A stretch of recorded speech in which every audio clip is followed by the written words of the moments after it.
আসসালামু আলাইকুম। তো বন্ধুরা, আশা করি সকলেই ভালো আছেন। আর এই মুহূর্তে আমার সামনে দেখতে পাচ্ছেন একটি অ্যালুমিনিয়ামের কয়েল রয়েছে। তো এই কয়েলটি হলো পাগলা ফ্যান বা জালি ফ্যান যেগুলো রয়েছে সেই ফ্যানের কয়েল। তো বন্ধুরা, আমার ইউটিউব চ্যানেলে একটি ভিডিও দিয়েছিলাম যে এই অ্যালুমিনিয়ামের কয়েলের যদি লুপগুলো নষ্ট হয়ে যায় তাহলে কিভাবে বের করবেন। যারা ওই ভিডিওটি দেখেননি তারা ভিডিওটি দেখে নেবেন। আর এখানে আমরা সেই পদ্ধতির মাধ্যমে কিন্তু 3টি লুপ বের করেছি। তো আজকে এই ভিডিওতে আপনাদের সাথে শেয়ার করব যে অ্যালুমিনিয়ামের ফ্যানের কয়েলের যদি একদম গোড় থেকে লুপটি নষ্ট হয়ে যায় তাহলে কিভাবে বের করবেন। তো আসলে এই কয়েলের ক্ষেত্রে কিন্তু আমরা রাং ঝালাই দিলে রাংটি ঝালাই হয় না। তো বন্ধুরা, আমরা এখানে 3টি লুপ দেখতে পাচ্ছেন বের করেছি। আর এই 3টি লুপ বের করেছি, আমাদের এখানে 3টি লুপের তার কিন্তু হালকা করে ছিল, যার কারণে আমরা 3টি লুপ বের করেছি। আর এখানে একটি লুপ বের হবে এই কয়েলের টার্মিনাল থেকে। তো এটা একদম গোড় থেকে ছিঁড়ে গেছে। তো আমরা এখন মাল্টিমিটার দিয়ে পরিমাপ করে দেখব। তো আমরা এখানে 3টি লুপ যে দেখতে পাচ্ছি বের করেছি। তো এই সাইডে কিন্তু এক সাইডের কয়েলের, তো আমরা এই সাইডে মাল্টিমিটার ধরে দেখব। তো এই সাইডে মাল্টিমিটার ধরার সাথে সাথে কিন্তু এখানে রিডিং দেখাচ্ছে, তার মানে এই কয়েলের লুপটি বের করেছি, এটি ঠিক আছে। তো আর এক সাইডের কয়েলের একটি লুপ আমরা এখানে বের করে নিয়েছি। তো এটি হলো এই যে এখান থেকে একদম গোড়ের থেকে ছিঁড়ে গেছে। তো এখানে লক্ষ্য করলে দেখতে পারবেন আমি এখানে বেলের দিয়ে হালকা পরিমাণ ঘষে নিয়েছি। তো এখানে আমরা ধরবো এবং মাল্টিমিটার টেস্ট করে দেখব। তো এখানে ধরার পর কিন্তু আমরা মাল্টিমিটার রিডিং দেখতে পারছি, তার মানে আমাদের বাকি যে এখানে একটি লুপ বের করেছি, তো আর একটা টার্মিনাল এখান থেকে বের করতে হবে। তো বন্ধুরা, আমরা এখানে কিন্তু যদি এখানে তাতাল বা রাং রজেন দিয়ে ধরাতে চাই তাহলে কিন্তু এখানে কোনো রাং বা তাতাল রজেন ধরবে না, কারণ এটি হলো অ্যালুমিনিয়ামের কয়েল।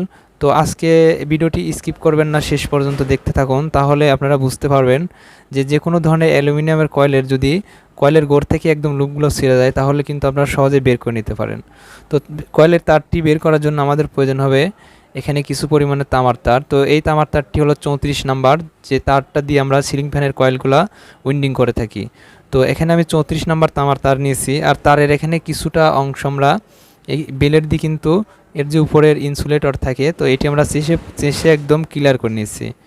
তো এখন আমরা এখানে যে বেলেটের মাধ্যমে হালকা পরিমাণে এখানে চেষেছি, তো এই তারের এখান দিয়ে আমরা 2-3টি প্যাচ দিয়ে এখানে তুলে নেব। তুলে নেওয়ার পর এটি ঝালাই করব।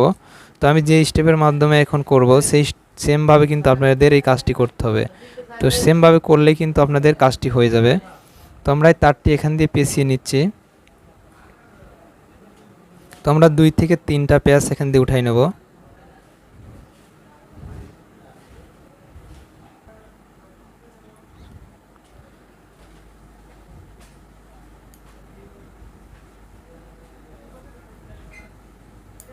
তো বন্ধুরা, আমরা এখানে কিন্তু টুইজার দিয়ে ভালো করে যে জায়গাটা আমরা এখানে যে আমরা বিলেটের মাধ্যমে এখানে একটু চেষে নিয়েছিলাম, তো এখানে সুন্দর করে টুইজার দিয়ে আমাদের তামার তারটি টাইট করে পেঁচিয়ে নিতে হবে, যাতে করে আমরা যখন এখানে ঝালাই দেব এখানে লুজ থাকা যাবে না। এটি কিন্তু লুজ থাকলে দেখা যাবে এখানে স্পার্ক করতে পারে।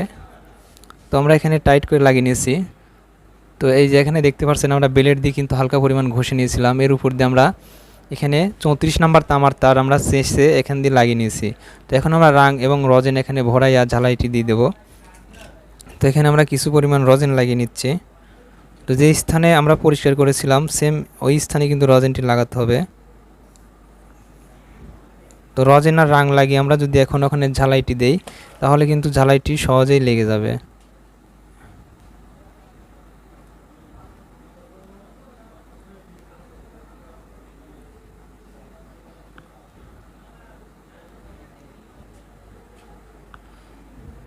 তো বন্ধুরা, আমরা এখানে কিন্তু রজেন এবং রাং লাগিয়ে নিয়েছি। তো দেখতে পাচ্ছেন এখানে কিন্তু রাংটি ভালো করে লাগাই নিয়েছি।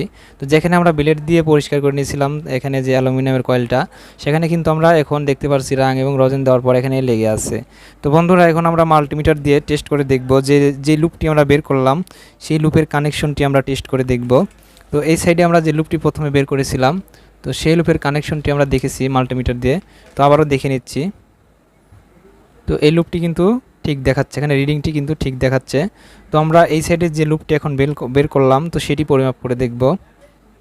তো এখন কিন্তু এই সাইডেও কিন্তু রিডিংটি দেখাচ্ছে।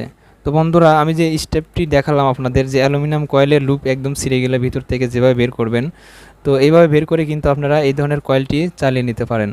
তো বন্ধুরা, আপনারা সবাই কিন্তু জানেন কিভাবে এই ক্যাপাসিটার কানেকশন করতে হয়। তো এই বিষয়ে আমার একটি ইউটিউব চ্যানেলে ভিডিও দেওয়া আছে। তো আপনারা যারা জানেন না যে ক্যাপাসিটার কিভাবে লাগাবেন, তারা আমার ইউটিউব চ্যানেল থেকে ওই ভিডিওটি দেখে নিতে পারেন। যদি ভিডিওটি দেখে আপনাদের কোনো উপকার এসে থাকে তাহলে অবশ্যই একটি লাইক দিন, সুন্দর একটি মতামত কমেন্টের মাধ্যমে জানিয়ে দিন। তো বন্ধুরা আমরা ফ্যানটি সেট আপ করে নিয়েছি, তো ভিডিওটি বড় হয়ে যাবে তার জন্য আমরা ফ্যানটা সেটিং করা দেখাই নাই। আর ক্যাপাসিটার লাগানোর বিষয়ে আমি তো একটি ভিডিও দিয়েছি, সেই ভিডিওটি আপনারা দেখে নিতে পারেন যারা জানেন না।